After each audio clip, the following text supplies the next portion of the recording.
What's going on, guys? This is Real Deal Fantasy HQ with your boy LQ, back again and ready for the 2020 fantasy football season. Today we'll be covering Greg Olsen getting picked up by the Seahawks and what he adds to that offense. Now, it's an overall fantasy outlook, predictions, ADP predictions. He is 34 years old, so we need to know how high are we reaching in the draft, or if we're not reaching at all, or is he do not draft. So that's what we'll be covering today's episode. So let's get right into the episode.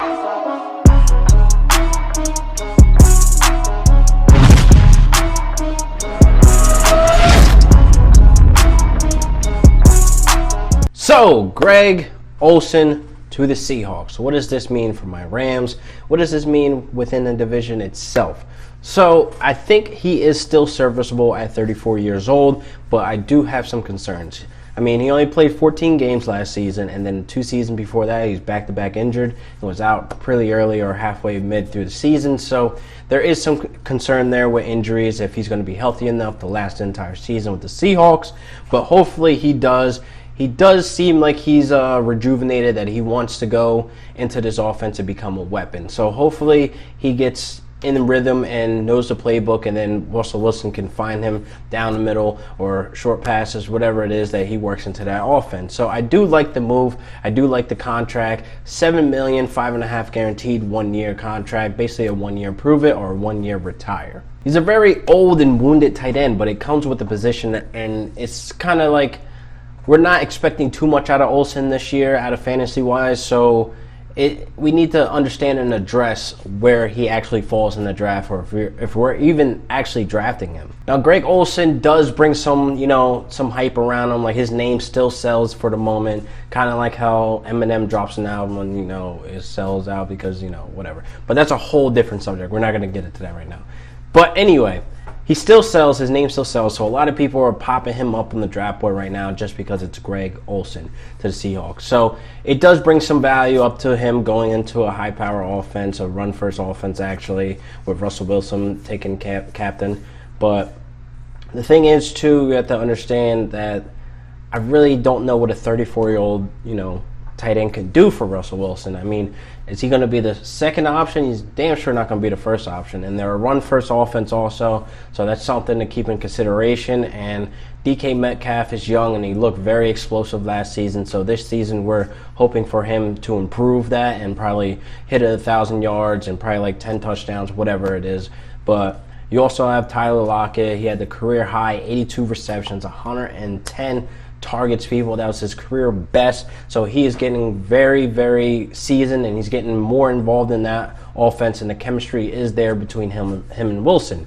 So with Greg Olsen coming into that mix with the run first, and then DK, and then Tyler Lockett, and then whoever else they draft, it's kind of like, I don't really see him being a number 1 or number 2 option. Now, for fantasy-wise, you always want the number 1 and number 2 option. Like, the third option, really, they don't bring home the gold, people. It's not like you're going to really win with Greg Olsen on your roster, him coming in week to week, putting up 20 points, 20 points, 20 points, or even 15. You know what I mean? So the whole point of playing fantasy is to win, people. That is the main point. So that's why we're here right now talking about his fantasy impact. Now, to jump back in time, the last time Russell Wilson had a relevant tight end, by name that sells, was Jimmy Graham. So if you ignore Jimmy Graham's first season with Seattle, he was a top 4, top 5 tight end, people. Like, he was eating out there, and it showed, that his numbers were improving after the first season, and then the back-to-back seasons finishing top 4, top 5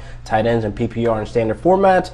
It shows that Russell Wilson does eat when he has a tight end. Now, those 2 years, that's when Russell Wilson, or every year seems like that he's in MVP talks, because Russell Wilson is so underrated. He's been robbed plenty of times for the MVP, and I'm a Rams fan, so I'm not being biased or anything like that. I'm just being straightforward to it, that Russell Wilson does deserve an MVP. If Lamar Jackson didn't exist last season, then I would give it to Russell Wilson, because he grinds and crunches, and he plays his heart out every single play. Even when he's facing my Rams, I got to give it to him. He plays them hard, but we got to get the dubs, baby. Now, we have to think, will Greg Olsen have the same mirrored, season as Jimmy Graham did when he was in Seattle? And the answer to that, honestly, no, because for the simple fact, he's 34 years old now, and then back then, he was a tad bit younger, maybe. But again, I really don't see it happening. Also, Jimmy Graham had a different roster around him. Jimmy Graham was the number 2 option behind Doug Baldwin. So you got to think about difference in time, difference in offense, schemes, and all of the above. There's a lot of things that go into it when you're thinking about a new guy coming to this offense. So you got to understand he had Doug Baldwin and he had Jimmy Graham to throw to. Tyler Lockett was very young. He was about like year 1, 2 into the mix. He wasn't even busting like 50 receptions or even 60 targets. So it wasn't like anything crazy to where Tyler Lockett was coming up there. But Jimmy Graham was the definite number 2. Like definitely, no questions asked. So Tyler Lockett wasn't even like in question to be taking targets away from Jimmy Graham. So to think that Greg Olsen now in 2020 is going to take targets from DK, a very well seasoned Tyler, and a Chris Carson back there, a really well running game, and Russell Wilson being able to spread the ball around, I don't think he'll be a number 2 option, people. That's all I'm worried about. The volume, production, if he's going to see the targets, if he's going to see the end zone. It's just a lot of things that go into these factors that I don't think Olsen will be up there with the top tight end guys, because he's, his name sells, so it's worth reaching in the drafts or anything like that. I don't think he's even worth picking up before the 10th round, people, because again, he's 34 years old and he's at the end of his road, the end of the ropes, in age and all that stuff. I know I keep saying age, but age is important. Like once you hit your like 31, 32s, you're at like the steepest slope of decline. So it's kind of like you gotta understand, and that's how the game goes, and it comes with the position of the game. So it is what it is. So it'll be good if we can get a Greg Olsen from about 3, 4, 5 years ago, but I don't think we'll be getting that when he had a healthy Cam Newton and he was basically a top 3 tight end week to week, and he was able to put out 20 points, elite fantasy points, a stud player, but we just don't see that happening in 2020. It's just not possible. So I know you guys are happy, or there's some people overreacting, asking like craziest questions like, oh, Greg Olsen's up there with Mark Andrews and he's up there with Zach Ertz. And no, he's not, people. He's not. He's down there with the Jimmy Grahams. He's down there with, potentially the Jared Cooks, or maybe even lower than that, honestly. It's just hard to think that Greg Olsen is going to produce numbers that you will want him to on your starting lineup. Like at this point, like if I do draft him, I'm drafting him between the rounds 11 and 13. So that's like at the back end of the round, very late. So again, if I miss out on him, I'm fine. I'm okay. I always find a tight end that produces for me week in and week out. They do what they can. I have my stud running backs, my stud wide receiver, and stud quarterback, so that's usually what bring home the gold, people. So tight ends, I'm not too worried about. If I miss out on the Mark Andrews or the Jared Cooks, I'm still fine, okay? I'll find, a Noah Fant late in the rounds, or where I think he's on the rise to be something great. I'll find maybe one of the rookie tight ends that are coming out, or I'll find a Tyler Higbee. You see what I'm saying? Like, you don't need to go reaching on tight ends just because their name sells. So there's plenty of leagues I've been in where I brung home the gold without a relevant tight end that is a big name. So like right now we're going into the 2020 season right now, so I think the 4 names that pop out to me is obviously Kittle, Kelsey, Ertz, and now Mark Andrews. So I do think Mark Andrews is going to take that big leap to where he's going to be in conversation with the 3-headed monster, but I'm just going to pump the brakes on that. I'm not too sold on it 100% where he could be mentioned with the big dogs. So he's not a tier 1 tight end just yet, but tier 2 definitely solid there.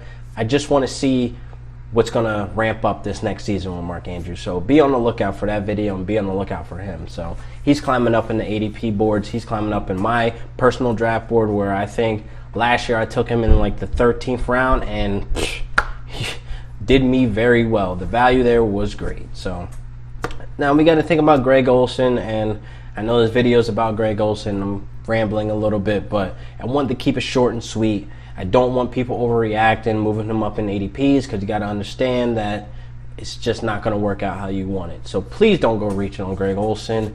That's pretty much all I got today. I mean, again, I'm happy with the contract they gave him. I'm happy he's on the team. Happy he didn't retire. Hopefully he can stay healthy, and hopefully he can end up being a top 10 tight end. But again, anything outside the top 6, 7 in tight ends, they really don't matter. They're not relevant. Like, they don't bring home the gold, people. That's all I'm about. Win, win, win. Winners win. Remember that. So that was today's video. Hope you guys like the information I produced for you guys. Leave a comment below, like, subscribe if this is on Facebook, Instagram. Leave your feedback. Let me know how the videos are going. Be on the lookout for the Real Deal Fantasy team on the rise. Articles, videos, rookie videos coming out soon. The whole team is on it, and we're going to give you hot, big facts, people. So thank you guys for watching. I'll see you guys next week for another great episode of Real Deal Fantasy HQ with your boy LQ.